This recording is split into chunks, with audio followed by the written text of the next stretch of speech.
The MLB has responded to the Players Association with a proposal ahead of the collective bargaining agreement. Now, the proposal setting for a salary cap and floor, the cap being $245.3 million, the floor being $171.2 million. So when you look at the floor of this thing and you look at the teams like, let's just kick it around a little bit. You've got Cleveland down there at roughly $90 million payroll. They're in first place right now in their division. And you've got teams like the A's, who spent much of the first part of this season in first place. They're around $88 million, which they are. The A's are kind of like the quintessential team of, they're always the ones who are just spending a few dollars, but somehow they always make it work. They get young guys in there, and they don't have to spend a lot of money. But this proposal forces some of these teams to have to step up and reach that floor of $171.2 million.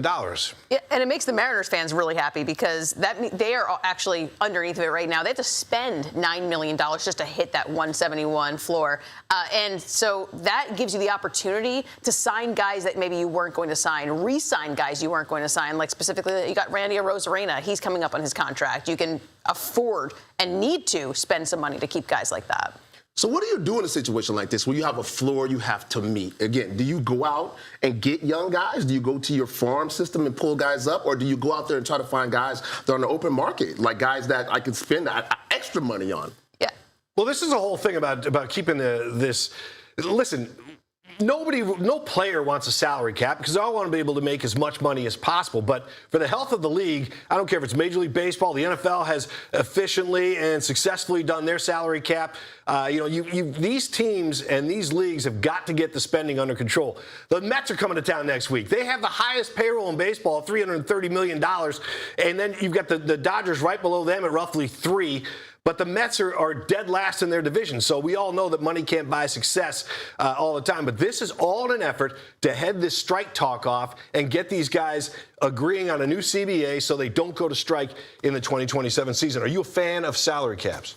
I am. I think you have to have a level playing field. I think sometimes when you get it out of control, teams that have access to a lot of money, big market area teams, it gets unfair. But again, you look at the situation like you said, a team like Cleveland that has a low payroll right now, and they're playing incredible baseball. At the end of the day, I think it comes down to the team's ability to go out there and determine who are great players, who are great fits for this organization.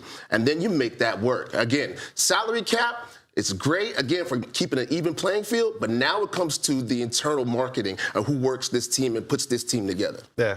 I think parity is always a better thing. You always want some kind of parity in every league you're talking about. And specifically when we talk about baseball, I mean, it's pretty much, it's incredible that the Dodgers aren't winning. I mean, they've won the past couple. It's incredible that the Mets actually spend more than them when the Dodgers have someone like Shohei Ohtani on their payroll. But what I really like about this is that it encourages teams like the Mariners, like other teams, to spend the money that they need to be spending to get these superstars. They leave the money on the table. Now fans are going to be happy to say, well, you got to spend a little bit more. Yeah, I think any time that the league steps in and says, hey, owners, you got to come up here and raise your payroll to meet the others is a good thing. I think it keeps the players on those teams optimistic and have some faith in their ownership that they're going to go out and spend money and get some players. Exactly. So making that floor 170 and saying everybody else catch up, I think is a good thing. But I also think at the other end, you got to cap it. And I mean, again, we're all fans of sports. Yeah. We don't want to see any of these leagues go to strikes or falter in any way and lose some of the talent they have. But I think this is important for these guys to get this set and avoid a strike next season.